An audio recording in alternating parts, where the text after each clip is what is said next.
To Dev classes. Dear students, good morning everyone. हाँ तो बच्चों, आज आपके लिए एक स्पेशल टॉपिक की बात करते हैं बेटा, जो स्पेशल टॉपिक ही नहीं, आपके लिए पूरा 11th 12th और यहां तक कि IIT PMT 11th 12th और IIT PMT में हर जगह कहीं ना कहीं अप्लाई होता रहता है। और उस टॉपिक का नाम होता है बेटा डिफरेंशिएशन, या हम जिसे डेरिवेटिव भी कहते हैं। तो देखिए बेटा, ये टॉपिक मैथमेटिक्स का ही नहीं, फिजिक्स का भी आपको जगह जगह अप्लाई करना पड़ता है। चाहे वो बच्चा इंजीनियरिंग का हो, चाहे वो बच्चा मेडिकल का हो, अगर डेरिवेटिव 11th 12th और IIT PMT में नहीं आता तो आप इसमें लिए मैक्सिमम अपना स्कोर खराब कर सकते हैं। और डेरिवेटिव ये एक इतना इंपॉर्टेंट टॉपिक है जो आपको मैथमेटिक्स के साथ साथ फिजिक्स में भी बहुत ज्यादा हेल्प करता है। तो बच्चों, इसी वजह से आज इस टॉपिक के बारे में फिर दोबारा से आपके साथ में लेकर के आओ इस टॉपिक को। इसकी डिमांड भी बहुत ज्यादा आती है। हमेशा बच्चा ये चाहता है कि सर मेरा डेरिवेटिव अच्छा हो जाए। डेरिवेटिव अगर अच्छा होगा, डिफरेंशिएशन अगर अच्छा होगा, तो एप्लीकेशन ऑफ डेरिवेटिव बहुत अच्छा हो जाएगा। उसके साथ साथ में बेटा सारा इंटीग्रेशन इसी के ऊपर डिपेंड करता है।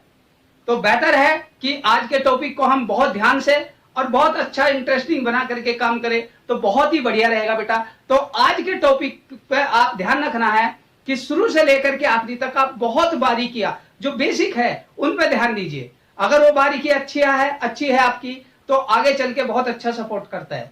तो बेटा यहाँ बेसिक का ही खेल है सारा। अगर आपका टॉपिक बेसिकली सही है तो आप अच्छे क्वेश्चन फिर आगे कर ले जाते हैं। बेसिक में कहीं एरर आ गई तो आगे सारा बेकार है।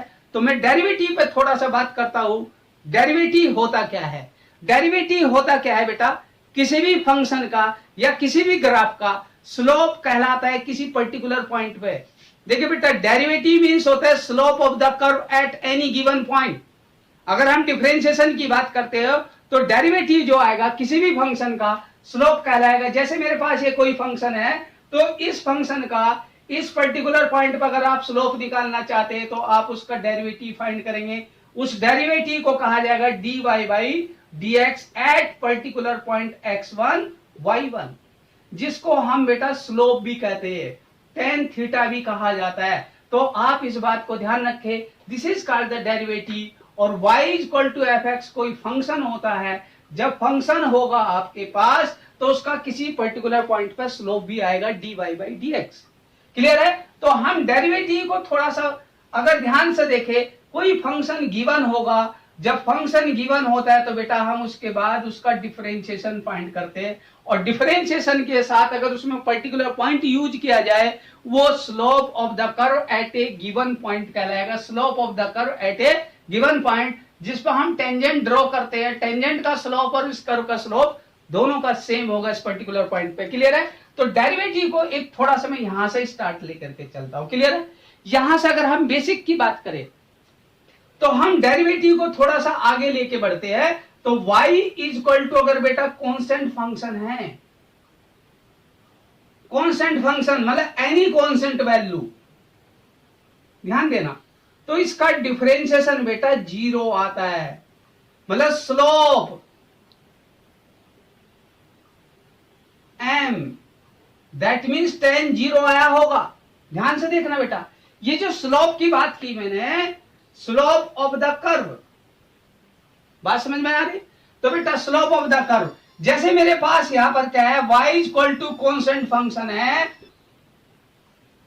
तो बेटा जो कांस्टेंट फंक्शन होता है, उस कांस्टेंट फंक्शन में होता क्या है, वो फंक्शन हमेशा x एक्सिस के पैरेलल होता है और वहां थीटा बेटा 0 डिग्री कहलाएगा। जब भी कोई लाइन x एक्सिस के पैरेलल होगी तो बेटा उसमें थीटा की वैल्यू क्या आएगी, 0, और tan 0 आपको 0 ही आंसर देता है।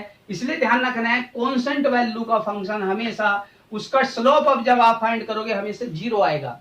किसी भी कांस्टेंट फंक्शन का डिफरेंशिएशन क्या होगा बेटा, हमेशा 0 कहलाता है, क्योंकि वो फंक्शन x एक्सिस के पैरेलल होता है और इस लाइन का स्लोप x एक्सिस के पैरेलल होने की वजह से हमेशा 0 आएगा। यही बात अगर मैं दूसरी बात करता हूं, मेरे पास आइडेंटिकल फंक्शन होता है। आइडेंटिकल फंक्शन कहा जाता है बेटा y equal to f x equal to x, और इसका डिफरेंशिएशन हमेशा 1 आता है। और 1 क्यों आता है उसको आप जरा ध्यान से देख लीजिए। अगर मैं इस फंक्शन की बात कर रहा हूं बेटा, ये y equal to x 45 degree पे एक लाइन कहलाती है और इसका स्लोप इसी वजह से m इक्वल टू 1045 मीन्स 1 कहलाता है। इसलिए बेटा इसका स्लोप हमेशा 1 आता है। कोई भी लीनियर इक्वेशन होगी उसका कोई ना कोई पर्टिकुलर एंगल होगा, उसे कहा जाता है y इक्वल टू mx। अगर मेरे पास y इक्वल टू mx कोई लीनियर इक्वेशन है तो बेटा इसका स्लोप इसलिए dy by d x m into 1 समझ लीजिए, या dy बाई डी एक्स की वैल्यू आप कह दीजिए m। तो ये slope of the straight line है। क्या है बेटा? ये स्ट्रेट लाइन। कोई भी स्ट्रेट लाइन अगर होगी, उस स्ट्रेट लाइन का स्लोप फाइंड करना हो तो आप x का डिफरेंशिएशन उसमें 1 दिखाते हैं। This is called the slope of the straight line. Clear है बेटा? तो डेरिवेटिव जब भी आएगा वो स्लोप को रिप्रेजेंट करेगा, जिसके लिए आपको 2 पॉइंट यहां पर क्लियर हो गए होंगे। कांस्टेंट वैल्यू का डिफरेंशिएशन हमेशा 0 होगा और बेटा x का डिफरेंशिएशन हमेशा 1 होगा, क्योंकि वो लाइन 45 डिग्री से। इसी तरह से अगर mx आता है, जैसे आपके पास y इक्वल टू किसी ने 2x दिया है तो dy बाई डी एक्स क्या लिखेंगे बेटा? यहां 2 लिखेंगे। अगर किसी ने कहा y इक्वल टू माइनस के 3x आपके पास है तो डिफरेंशिएशन क्या है इसका बेटा? माइनस के 3। बात समझ में आ रहा है कि नहीं? तो बेसिक को आप ध्यान से देखिए। अगर आप किसी भी फंक्शन को समझते हो, वो लीनियर फंक्शन है, स्ट्रेट लाइन है, y equal to mx plus c। देखिए आपके पास ये लीनियर फंक्शन है बेटा। क्या है? लीनियर फंक्शन, जिसे हम स्ट्रेट लाइन कहते हैं। स्ट्रेट लाइन, तो इसका डिफरेंशिएशन जब आप करोगे ये m देगा x का 1 और कांस्टेंट का 0। तो बेटा dy by d x of linear equation हमेशा इसलिए ध्यान रखना है, वो लीनियर इक्वेशन चाहे छोटी हो या फिर बड़ी हो, आपको ध्यान रखना है लीनियर इक्वेशन का स्लोप। अगर आपको यहां पर कोई एग्जांपल मिलता है y equal to a x plus b, तो बेटा इसका भी डिफरेंशिएशन आपको a इंटू 1 प्लस के 0, तो आपको a ही मिला। तो स्लोप ऑफ द लाइन पता चल गया होगा आपको। तो कहने का मतलब क्या है? लीनियर इक्वेशन का स्लोप। लीनियर इक्वेशन का स्लोप क्या आएगा बेटा? क्लियर है? तो इस तरह से हम डिफरेंशिएशन की बात करते हैं। कोई भी कांस्टेंट वैल्यू होगी, अकेली कांस्टेंट वैल्यू का डिफरेंशिएशन हमेशा 0 आएगा। अगर आपके पास x के साथ मल्टीप्लाई में x का डिफरेंशिएशन किया जाएगा, कांस्टेंट वैल्यू बाहर आ जाएगी। क्लियर है? तो आप इसको जरा सा नोट कीजिए, फिर आगे मैं इसमें कुछ अच्छी चीजें बताता हूं। तो बेटा आपने देखा है लीनियर इक्वेशन का स्लोप। यहां पर अगर एक छोटा सा कॉन्सेप्ट आप तैयार करें, y इक्वल टू कोई फंक्शन लिया जाए x की पावर n, तो इसका डिफरेंशिएशन हो जाता है बेटा f dash x n times of x की पावर n माइनस 1। देखिए बेटा ध्यान रखना है, अगर कोई वेरिएबल की पावर कांस्टेंट है तो वेरिएबल की पावर कांस्टेंट है x की पावर 1 हो, 2 हो, 3 हो, -1 हो, -हाफ, प्लस माइनस कुछ भी हो सकता है। ये n क्या है? हमारे पास एक कांस्टेंट वैल्यू है। इस कांस्टेंट वैल्यू को आप सामने मल्टीप्लाई कीजिए, एक पावर कम कीजिए, यहाँ पर डिफरेंशिएशन ये कहलाता है इसका। लेकिन यही बात अगर हम कहते हैं, देखिए वेरिएबल की पावर कांस्टेंट, इसको कहा जाता है एक्चुअल फंक्शन जो होता है। ये बेटा मेरे पास एक वेरिएबल की पावर कांस्टेंट, जिसे हम एल्जेब्रिकल फंक्शन कहते हैं। क्या कहते हैं बेटा इसको? हम एल्जेब्रिकल फंक्शन। बात समझ में आ रही है? एल्जेब्रिकल फंक्शन जब भी होगा तो सब वेरिएबल की पावर कांस्टेंट अज्यूम कीजिए। तो इसका डिफरेंशिएशन अगर आपको लिखना हो, कांस्टेंट वैल्यू को लिखिए पहले बेटा और वेरिएबल की पावर 1 कम कर दीजिए। लेकिन इनटू में D by d x of variable, D by d x of variable. जब भी कभी बात आए तो आप इस तरह से इसको एल्जेब्रिकल फंक्शन को पढ़िए बेटा। एल्जेब्रिकल फंक्शन कोई भी होगा उसके साथ में वेरिएबल की पावर कांस्टेंट कहलाएगा। जैसे हम यहां पर एग्जांपल के तौर पर लेके चलते हैं, y इक्वल टू एक्स की पावर 5, तो बेटा dy by d x 5 into x की power 4 into d by d x of x. तो बेटा ये बन गया 5 ऑफ एक्स की पावर 4 और बेटा ये हो गया 1। बोलो क्लियर है कि नहीं? आपको पता चल रहा होगा तो ये 5 ऑफ x की पावर 4 कहलाता है। क्लियर है? कभी गलत नहीं होगा, लेकिन कभी कभी आपको y equal to f x अगर कहीं पर मिल जाता है ए एक्स प्लस बी की पावर n, तो बेटा इसका डिफरेंशिएशन अगर करना हो तो आपको क्या करना पड़ेगा, n times of a x plus b की power n minus 1 into d by d x of a x plus b लिखना पड़ेगा।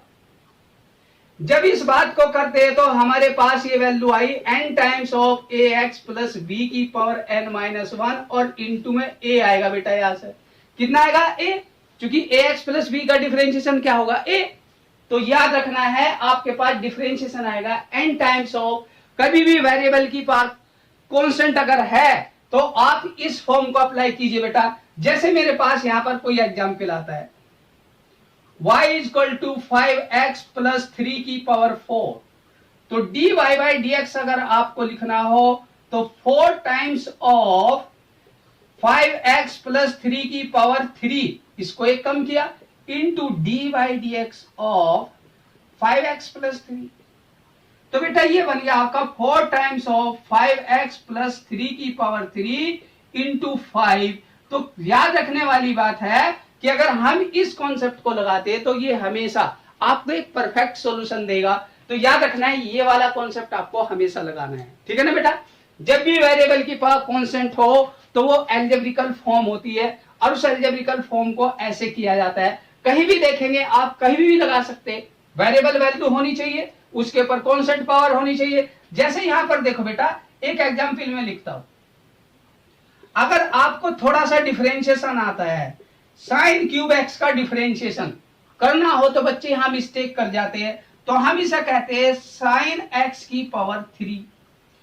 D y by d x अगर लिखना हो बेटा 3 टाइम्स ऑफ साइन एक्स की power 3 minus 1 into d by d x of sine x. अब बात आती क्या है, ये बन गया 3 times of sine of x का whole square into sine x का डिफरेंशिएशन बेटा कोस एक्स होता है, इसे कहेंगे हम d y by d x of this one. अगर इसे सिंप्लीफाई करके लिखना हो, थोड़ा सा और क्लियर कर सकते, 3 sine square of x into cos of x, कोई दिक्कत नहीं। कहने का मतलब क्या है, ऐसे आप कभी भी कोई भी एग्जाम्पल यूज कर सकते हैं इसमें। देखिए जैसे हमारे पास वेरिएबल कोई भी इक्वेशन हो सकती है, y equal to log x base e की पावर 5। वेरिएबल तो बेटा कुछ भी हो सकता है। बहुत से बच्चे क्या है, सिर्फ एल्जेब्रिकल फॉर्म को याद करते हैं, वही गलतियां होती है बेटा। एल्जेब्रिकल फॉर्म ही नहीं, साथ साथ में आपको ध्यान रखना है, किसी भी वेरिएबल फॉर्म की बात की जाए, ये फॉर्मूला ही नहीं काम कर पाता हमारा, ये वाला फॉर्मूला काम करेगा हमेशा। क्लियर है? जब आप इस फॉर्मूले को यूज करोगे तो आपको हमेशा परफेक्ट सॉल्यूशन मिलेगा, और जो परफेक्ट सॉल्यूशन चाहिए तो बेटा आपको कॉन्सेप्ट अच्छे बताने पड़ेंगे। तो ये वाला आपको हमेशा काम आएगा। यहां वेरिएबल कौन है मेरा, log x, तो बेटा dy बाई dx क्या मिलेगा मुझे, 5 times of log x base e की power 5 minus 1 into d by d x of log x base e। बोलो क्लियर है? अगर बेटा यहां पर बात की जाए तो ये 5 times of log of x base e की पावर 4 इंटू 1 बाई एक्स।